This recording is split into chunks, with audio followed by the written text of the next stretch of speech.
संसारी ज्वालाएं हम पर प्रहार कर जाती हैं। यह तप संसारी ज्वाला है हम पर प्रहार कर जाती है। पर शीतल करती रहती है तेरी शीतल अमृत धारा है। पर शीतल करती रहती है तेरी शीतल अमृत धारा है।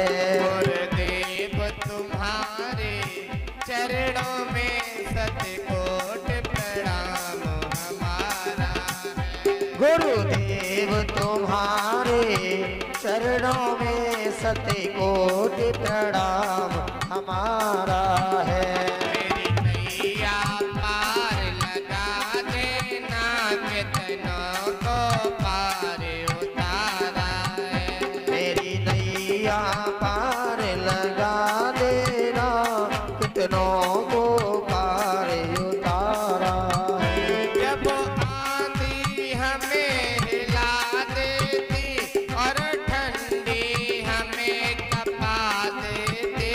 जब आंधी हमें हिला देती और ठंडी हमें कपा देती। मुस्कान तुम्हारे अधरों की दे जाती बड़ा सहारा है। मुस्कान तुम्हारे अधरों की दे जाती मुझे सहारा है। गुरुदेव तुम्हारे चरणों में शतकोट प्रणाम हमारा है। गुरुदेव तुम्हारे चरणों में शतकोट प्रणाम हमारा है।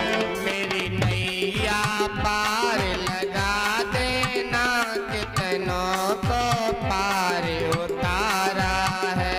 मेरी नैया पार लगा देना कितनों को पार उतारा। कुछ भुजा उठा कर कहते हो कुछ महामंत्र सा चढ़ते हो। कुछ भुजा उठा कर कहते हो कुछ महामंत्र सा जपते हो। कुछ भुजा उठा कर कहते हो कुछ महामंत्र सा पढ़ते हो।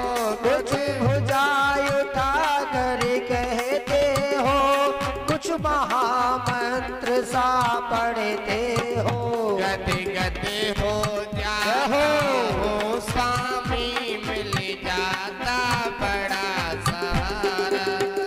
गद गद हो जाता हूँ स्वामी मिल जाता मुझे सहारा है। गद गद हो जाता हो स्वामी मिल जाता बड़ा सहारा है। गद गद हो जाता हूँ स्वामी मिल जाता बड़ा सहारा है। गुरुदेव तुम्हारे चरणों में शतकोट प्रणाम हमारा है। गुरुदेव तुम्हारे चरणों में शतकोट प्रणाम हमारा है। मेरी नैया पार लगा देना कितनों को पार उतारा है। मेरी नैया पार लगा देना कितनों को पार उतारा है। मैं बारंबार प्रणाम करूं चरणों में शीश झुकाता हूँ। मैं बारंबार प्रणाम करूं चरणों में शीश नवाता हूँ। मैं बारंबार प्रणाम करूं चरणों में शीश झुकाता हूँ।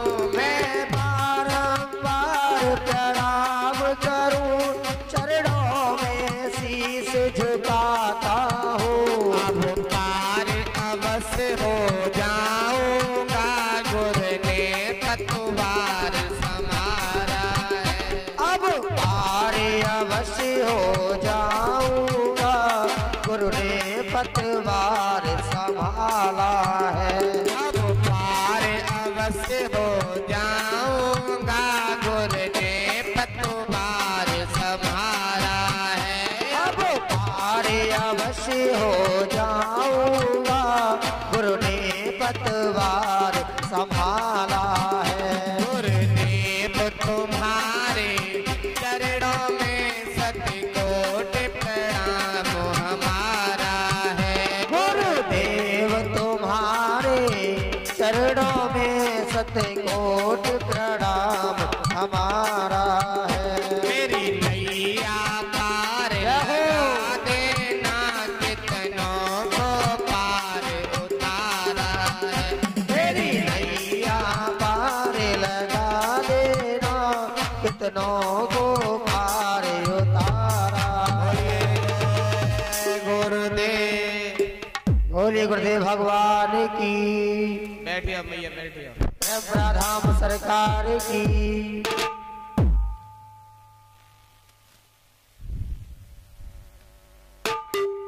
भैया आप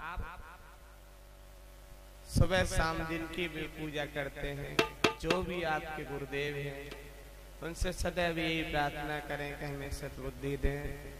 हम आपकी शरण में आ गए हैं और एक ही चीज मांगे। क्या? गुरु से क्या मांगा जाता है मालूम? मैं गुरुदेव साक्षी है, गद्दी पे बैठा हूँ। आज के बाद दोबारा गद्दी पे बैठने को ना मिले तो झूठ बोलूं तो। मैंने गुरुदेव से आज तक कभी भी किसी चीज की अभिलाषा नहीं की, केवल और केवल सत्संग मांगा कि गुरुदेव सत्संग अधिक से अधिक मिलता रहे। केवल यही दिन रात कहते हैं कि सत्संग अधिक से अधिक मिलता रहे। और वास्तविकता ये है कि कृपा इनकी इतनी है कि हम एक एक महीने के कार्यक्रम हमारे बुक ही रहते हैं एडवांस। अभी 15 जनवरी तक कार्यक्रम बुक हमारा है एडवांस, और जब तक 15 जनवरी आएगी तब तक 15 फरवरी तक पहुंच जाएंगे एडवांस। अभी 9 तारीख को भंडारा विश्राम हुआ और 10 को यहाँ आ गए।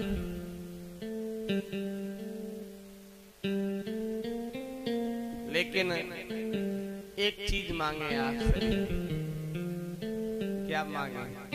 मांगेंगे अपने अपने गुरुदेव से। ये मांगो कि गुरुदेव हम तुम्हारे और तुम हमारे। सुबह और शाम को पूजा करो तो क्या कहो कि गुरुदेव हम तुम्हारे और तुम। और जिसकी दुनिया में गुरु आ जाए फिर उसे क्या चीज की चिंता भैया। इसकी दुनिया में अगर जीवन में गुरु मिल गए तो संसार में सब कुछ मिल गया, सब कुछ मिला। गुरु बिन भवनित तरह न कोई, चाहे ब्रंज शंकर संभव। और जिसके जीवन में गुरु नहीं है उसके जीवन में कुछ नहीं है, कुछ नहीं है। ये तो पल भर की हवा का खिलौना है जो तुमने इकट्ठा कर रखा है। गुरु ही बचा सकते हैं।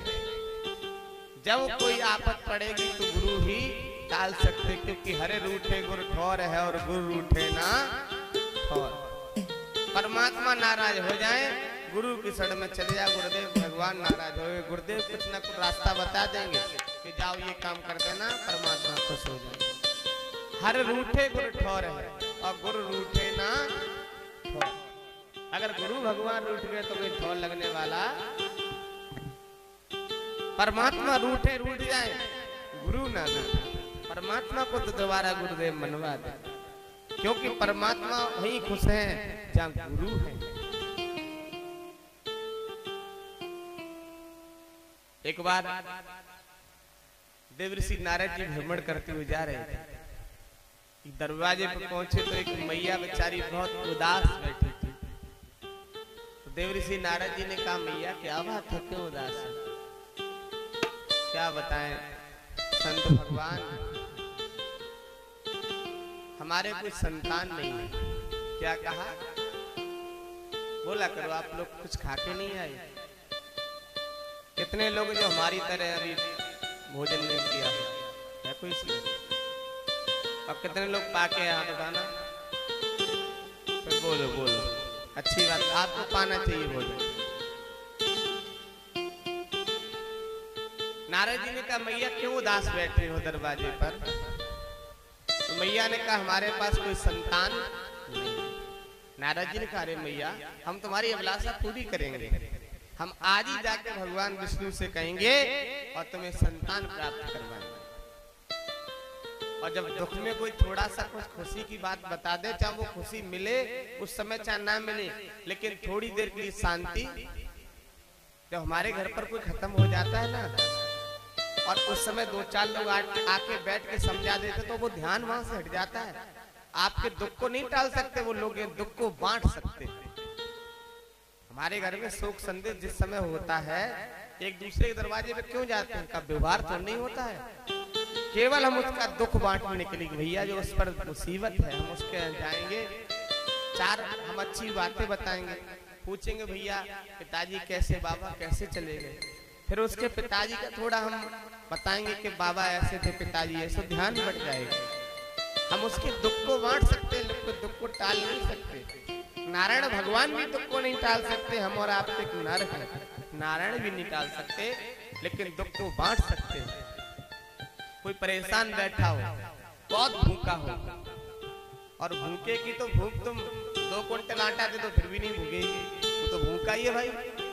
लेकिन अगर आप चाहें और उससे ये कह दो भैया चिंता ना करो, लो हमारे पास 2 रोटी है, 1 रोटी तुम पालो 1 हम पालेंगे, और कल हम कल व्यवस्था करेंगे कुछ, कल आप करें चाहे ना करें, लेकिन वो कल तक एकदम अपरा रहेगा अंदर उसका मन, और फिर कल उसकी व्यवस्था करने वाला दूसरा कोई आ जाएगा, उसके अंदर मन भर जाएगा ना।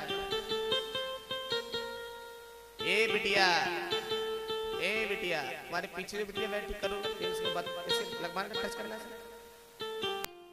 इधर देख। वो बिटिया ने पूरा अपनो हेलीकॉप्टर घुमा लो, माने होता है मोकल्ला वानी गुरु जी होता है, हम क्या करें, इधर सीधी बैठ। अरे इसी से करे तुम्हारे बगल लाल छत वाली बिटिया, इसी से करे, इसी हाँ हाँ तुम सही इधर मुंह करके बैठो, सहेली से बाद में बतला लियो, ठीक है।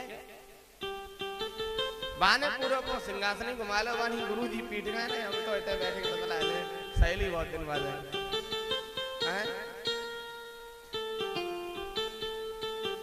पीछे 2-3 भैया और बैठे, वो बुज्जी के बगल में, वो और बहुत कान फूसी करते बीच बीच में।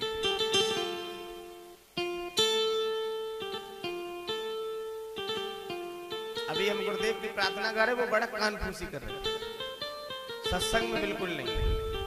संत का छड़ अन्न का कड़ जिसने बर्बाद कर दिया उसे कुछ नहीं मिल सकता। हम यहाँ क्यों आए? सत्संग के लिए आए हो, तो यहाँ जब तक रुके तब तक ध्यान सत्संग में। घर वापस जाए तो कोई पूछे कहाँ गए थे, सत्संग क्या सुनाया, कि सत्संग सुनाया, क्या सुनाया, तो कम से कम चुरंदागढ़ में थोड़ी वाणी तो याद करके ले जाएं। हम क्या बोल रहे थे? तुम क्यों बोल रहे थे? क्या बोल रहे थे? हम कहाँ वाणी दे रहे थे? कोई है इसमें जो बता सके हम किस वाणी को देने जा रहे थे? इन लोगों को छोड़, संतों को छोड़, नहीं सामने हम कौन सी वाणी दे रहे थे अभी?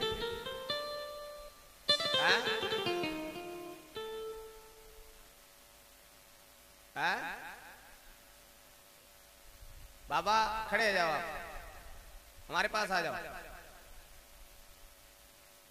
बाबा को 2 केला के फल खिलाए जाए, और भगवान आपको और सद्बुद्धि दे। इसी तरह संतों की वाणी याद है।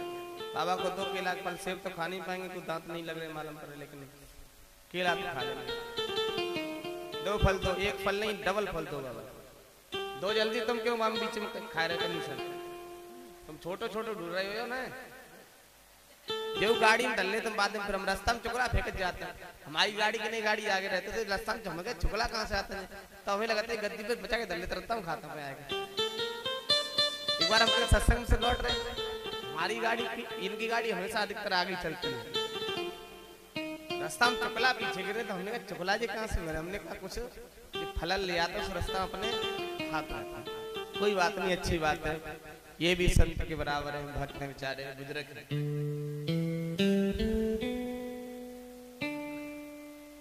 बाणी दे रहा था कि नारद जी एक मैया के दरवाजे पर पहुंच गए। मैया बहुत दुखी अवस्था में बैठी हुई थी। तो मैया से पूछा, मैया क्यों बैठी हो? तो मैया ने कहा, हमारे कोई संतान नहीं है। नारद जी ने तुरंत धीरज बनाया और क्या कहा कि हम आज ही जाके भगवान विष्णु से कहेंगे और तुम्हें संतान की प्राप्ति। तो मैया को बहुत खुशी हो गई अंदर से। नारद जी तुरंत पहुंचे, क्षीर सागर में भगवान विष्णु से कहा, भगवान एक अर्जी लेके आए हैं। कहा, बताइए नारद जी। कहा, फलाने गांव में फलाने फलाने नाम से मैया थी और उस मैया के विवाह को 10-12 वर्ष हो गए, उससे संतान क्यों नहीं दिया आपने? भगवान विष्णु ने कहा, ऐसा नहीं हो सकता। कहा, देखो। तो भगवान विष्णु ने अपना जैसे ध्यान लगाया तो कहा, नारद, अरे उसे मैया को संतान नहीं प्राप्त हो सकती। एक जन्म तो छोड़ो, उसे 7 जन्म तक संतान की प्राप्ति नहीं है। अब तो नारद जी खुद दुखी हो गए। उन्होंने कहा, मैया से क्या कहें, लेकिन वह वचन दिए थे कि मैया हम जवाब आके देंगे। और एक बात और बता दूं, अगर आप किसी से कह दो कि भैया हम 5000 रुपए तुम्हें दे देंगे, अगर आपकी व्यवस्था ना बने और आप उसको टाइम 3 बजे का दें कि हम कल 3 बजे दे देंगे, तो प्रातः काल 7 बजे जाके उसे बता दो भैया व्यवस्था बन नहीं पाएगी, आप व्यवस्था बना लेना। तो आप पाप में नहीं पड़ेंगे।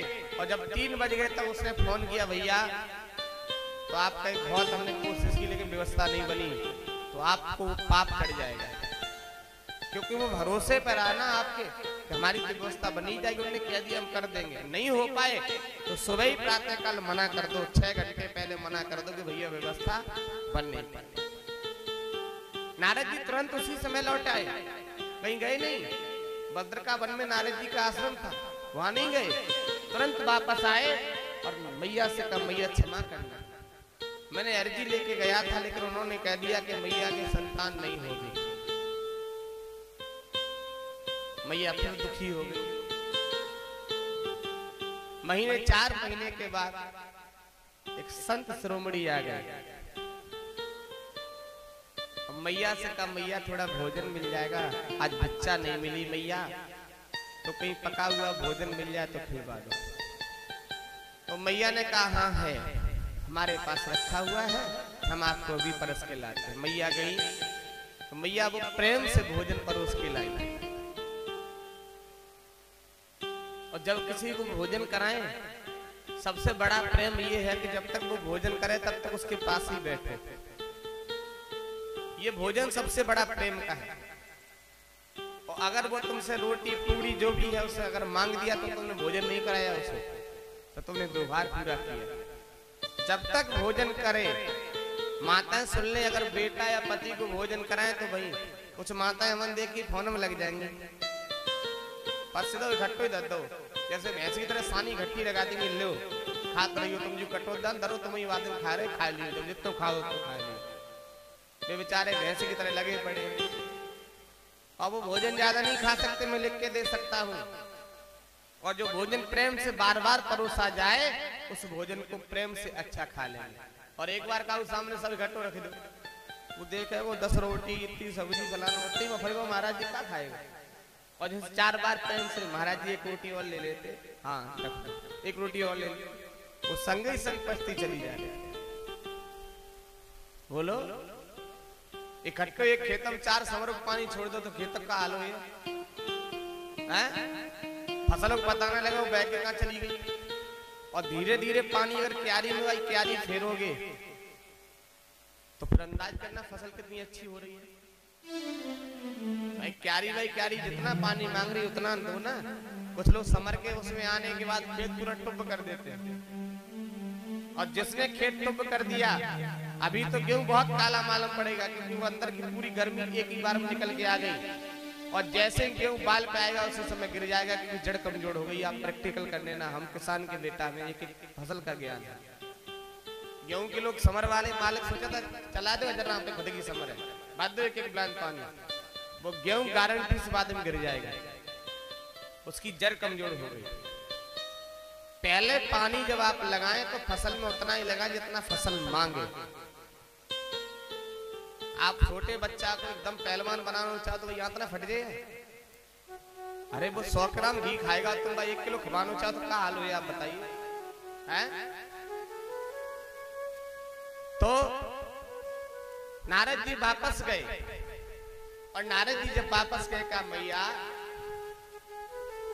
आपको संतान नहीं मिल सकती। वो तो लौट गए। उसी समय एक संत भगवान कहीं से आ गए और संत भगवान ने कहा कि मैया भोजन मिल जाएगा। मैया ने कहा, मैया परोस के लाई और पास में बैठ गई और संत भगवान ने भोग लगाया। अब भोजन कभी भी करो, चाहे ग्रस्त करो चाहे संत करो, बिना भोग के भोजन खाओगे तो आप बीमार हो जाओगे। आज नहीं तो कल वो भोजन आपके शरीर में लाभ नहीं देगा। तो संत भगवान ने भोग लगाया और भोग लगाने के बाद भोजन पाते जा रहे हैं और खूब तेजी तेजी से दुआ देते जा रहे हैं और ये कह रहे हैं कि हे परमात्मा, इस परिवार पर दया दृष्टि बरसाना और इस मैया की हर वो मनोकामना पूर्ण करना जिससे मैया कभी दुखी ना रहे। हे परमात्मा, खूब दया बरसाना। आशीर्वाद पे आशीर्वाद मिल रहा है। जब पूर्ण भोजन हो गया, मैया ने जल दिया, संत ने जल आचमन किया। जब अपने बर्तन को साफ करके संत ने वो जल पिया बाद वाला, तो कहा मैया कोई तुम्हें कष्ट तो नहीं है परिवार में? तो मैया के चेहरे पे खुशी नहीं आई। तो संत भगवान ने कहा मैया बता दो, आज मैंने आपका अन्न खाया है, आज आप जो बताओगे वो पूरा कर देंगे। अब मैया को भ्रम हो गया कि विष्णु ने जब पूरा नहीं कर पाया, नारद जी तक लौट गए, तो ये संत कैसे पूरा कर देंगे? मैया ने लेकिन दुखी अवस्था में बता दिया कि आपकी कृपा से खेती भी है, मकान दुकान भी है, लेकिन घर में कोई आगे दीपक जलाने वाला नहीं है। जब तक हम और हमारे स्वामी तभी तक है। संत ने कहा मैया हमने तुम्हारे यहाँ 7 टिक्कर खाए हैं। क्या टिक्कर? जाओ तुम्हें 7 पुत्र प्राप्त होंगे। जा मैया तो 7 पुत्र की प्राप्ति होगी। अब मैया सोच रही कि 7 की तो छोड़ो, एक भी लाला, जिसके घर में एक लाला ना हो वो सोचता एक ही बेटा आ जाए। भैया समय आने पर मैया के गर्भ धारण हुआ, एक पुत्र रत्न की प्राप्ति हो गई। फिर दूसरे की, फिर तीसरे की, वो संत का आशीर्वाद पूर्ण हो गया और 7 पुत्र प्राप्त हुए। मुख्य बात तो वो आप सुन लीजिए कि नारद जी फिर से आए महाराज जी, और जब वो नारद जी ने टेनिया मोनिया दरवाजे पे घूमते हुए देखे तो नारद जी ने कहा रे लगता है मैया के से बालक मोल ले आई, खरीद लाई। भाई रिश्तेदार के भी बच्चे 1-2 होंगे यहाँ साथ साथ घूम रहे छोटे छोटे। नारद जी ने कहा मैया कहां से बच्चे ले आई तू इतने? कौन से गुरुकुल से ले आई? कहीं अनाथ आश्रम से ले आई क्या? मैया ने कहा नारद जी एक संत भगवान ने आशीर्वाद दिया था और संत के आशीर्वाद से हमें ये 7 पुत्र रत्न की प्राप्ति हमारे गर्भ से हुई। नारद जी के पैरों तरह धरती खिसक गई। बहुत क्रोध आ गया नारद जी को, कहा हे भगवान विष्णु तुम भी झूठ बोलते हो, मैं अभी आ रहा हूं तुम्हारे पास। मैया ने कहा रुको रुको, जलपान कर लो। जलपान नहीं कर रहा, मैं अभी विष्णु के पास जाऊंगा। क्रोध में नारद जी भाग गए। नारायण फारायण सब भूल गए कहना और भागे अपना कमंडल डंडल लेके। और विष्णु भगवान क्षीर सागर में लेटे मैया लक्ष्मी सेवा कर रही थी।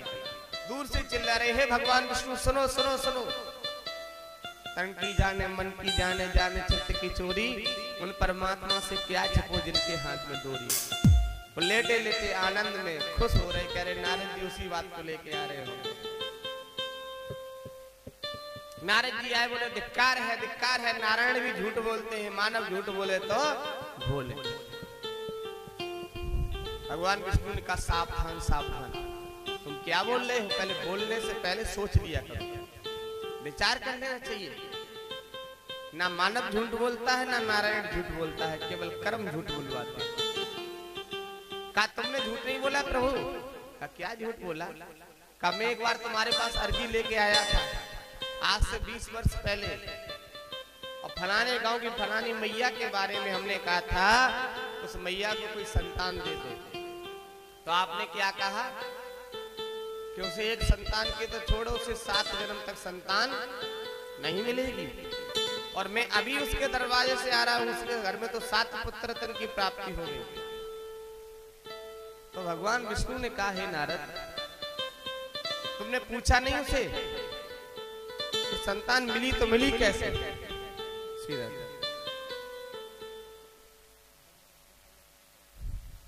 एक बार तुम पूछते ना मैया से कि मैया संतान की प्राप्ति कैसे हुई। नारद जी ने कहा मैंने पूछा, मैया ने बताया कि संत आए थे और संत आशीर्वाद दे के गए और मुझे 7 पुत्र रत्न की प्राप्ति हो गई। तब भगवान विष्णु ने क्या कहा भैया और मैया सुने। भगवान विष्णु ने कहा हे नारद, वास्तविकता आज भी है कि उस मैया के भाग्य में 7 जन्म तक संतान नहीं है, लेकिन वो संत ने अपने कोठा से दे दिए, हमारे कोठा में से नहीं दिए। वो संत ने अपने कोठा से 7 पुत्र दे दिए। वो संत के कोठा में जो थे वो मिल गए, हमारे कोठा से कोई पुत्र नहीं उसे मिला है। कहने का इशारा हम आपको बता दें कि आप लाइसेंस बनवानो चाहो नहीं बनेगा, और विधायक के कोठा से चाहो तो हाल, मंत्री चाहे तो अपने कोठा से फलानो काम कराए दे जी। आरसीसी हाल मंत्री अपने कोठा से, वैसे पास होगी कि ना होगी, बनेगी या।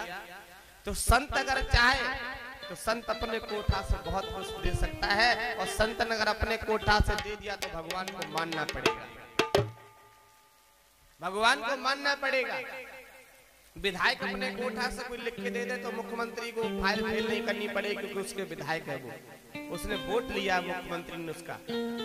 तो संत डेली वोट देते भगवान को अपना माला जब जब के लो प्रभु लो वोट हमारा। तो संत अपने कोठा से जो हाँ कर देते वो पूरा होके बचता है, इसे कोई टालने वाला नहीं, कोई नहीं टाल सकता। लेकिन लेने वाला भी मैया की तरह होता है, लेने वाला भी तो हो। भोजन भी कराओ तो बड़े प्रेम से, भोजन बनाओ तो बड़े प्रेम से। कोई कोई तो भैया भोजन भी बनाए तो रोटी बेले तो एक पाकिस्तान को एक हिंदुस्तान को,